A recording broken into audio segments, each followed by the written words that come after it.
नमस्कार। आज हम सिमिलैरिटी या जिसे हम प्लेजरिज्म चेकर्स भी कहते हैं, उसकी दुनिया में थोड़ा और गहराई से उतरेंगे। असल में ये काम कैसे करते हैं? खास तौर पर हम दो मॉडल्स पर फोकस करेंगे, जिनके बारे में जानना बहुत जरूरी है। एक है रिपॉजिटरी और दूसरा है नॉन रिपॉजिटरी। तो चलिए इस गुत्थी को सुलझाते हैं। अपना पेपर सबमिट करते वक्त सिमिलैरिटी रिपोर्ट को देखकर जो एक चिंता सी होती है, वो बहुत ही आम बात है। लेकिन अगर हम ये समझ लें कि ये सिस्टम काम कैसे करते हैं, तो यकीनन ये चिंता काफ़ी हद तक कम हो सकती है। आज हम इन मॉडल्स को समझने के लिए 5 आसान स्टेप्स फॉलो करेंगे।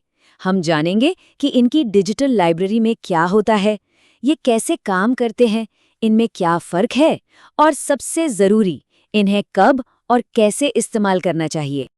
तो चलिए पहले कॉन्सेप्ट से शुरू करते हैं। Repository model.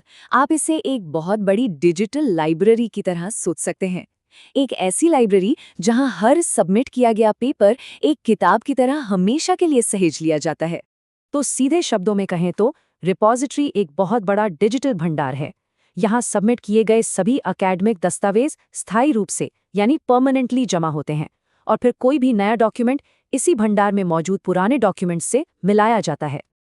अच्छा, तो इस डिजिटल लाइब्रेरी में होता क्या है?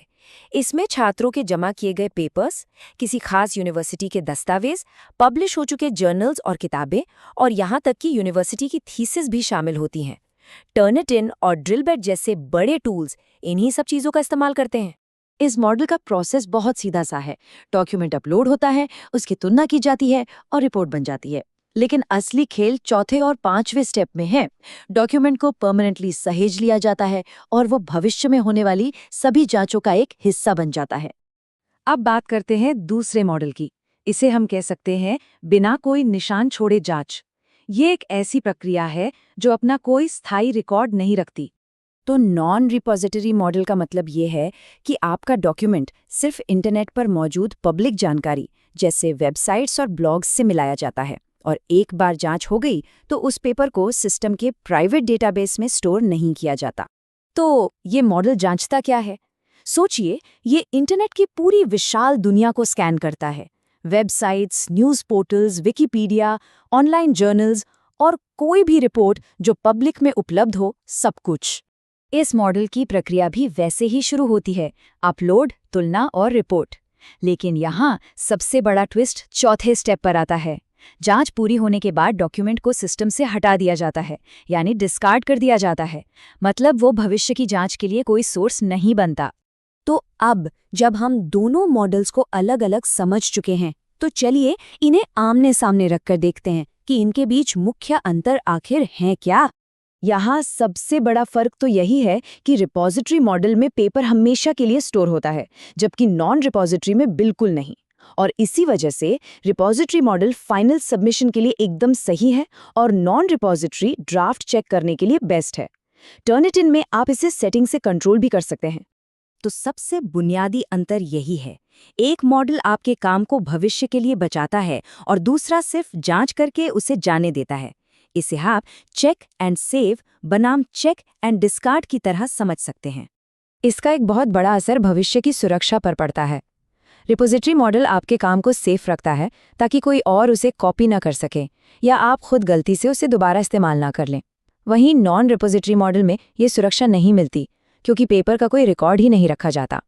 थ्योरी तो बहुत हो गई, चलिए अब देखते हैं कि इस जानकारी का असल जिंदगी में यानी प्रैक्टिकली इस्तेमाल कहाँ और कैसे करना है। मान लीजिए रहीम अपनी फाइनल एमएससी थीसिस सबमिट कर रहा है। यहाँ उसके लिए स्टैंडर्ड पेपर रिपॉजिटरी सेटिंग इस्तेमाल करना सबसे सही फैसला है। इससे उसका काम अकादमिक रिकॉर्ड का हिस्सा बन जाएगा और भविष्य में कोई भी इसे कॉपी नहीं कर पाएगा। उसके काम को सुरक्षा मिल गई। अब एक दूसरा केस देखते हैं। एक सुपरवाइजर को किसी स्टूडेंट के थीसिस का ड्राफ्ट चेक करना है। यहाँ डू नॉट स्टोर सेटिंग सबसे बेहतर है। इससे ड्राफ्ट की रिपोर्ट तो मिल जाती है, लेकिन वो डेटाबेस में सेव नहीं होता, और इस तरह जब स्टूडेंट फाइनल पेपर सबमिट करेगा तो कोई मुश्किल नहीं आएगी। चलिए अब आखिर में कुछ सबसे ज़रूरी बातें समझ लेते हैं जो हमेशा याद रखनी चाहिए, जिन्हें आप की टेकअवेज भी कह सकते हैं। एक सबसे बड़ी गलतफहमी ये है कि हाई सिमिलैरिटी स्कोर का मतलब ही प्लेजरिज्म है। जी नहीं, ऐसा बिल्कुल नहीं है। ये स्कोर सिर्फ ये बताता है कि कितना टेक्स्ट कहीं और से मेल खा रहा है। सही तरीके से दिए गए कोट्स या आम मुहावरे भी स्कोर बढ़ा सकते हैं। इसलिए अंतिम फैसला हमेशा संदर्भ को देखकर ही किया जाता है। अगर इस पूरी बातचीत में से सिर्फ एक चीज याद रखनी हो तो वो ये है, रिपॉजिटरी का मतलब है जांच करो और सही जो, जबकि नॉन रिपॉजिटरी का मतलब है सिर्फ जांच करो। ये इसे याद रखने का सबसे आसान और सबसे असरदार तरीका है। तो अब जब आप इन दोनों के बीच का फर्क जानते हैं, तो जरा सोचिए, अगली बार अपना पेपर सबमिट करते समय आप कौन सा टूल और कौन सी सेटिंग चुनेंगे, क्योंकि सही जानकारी के साथ ही सही फैसले लिए जाते हैं।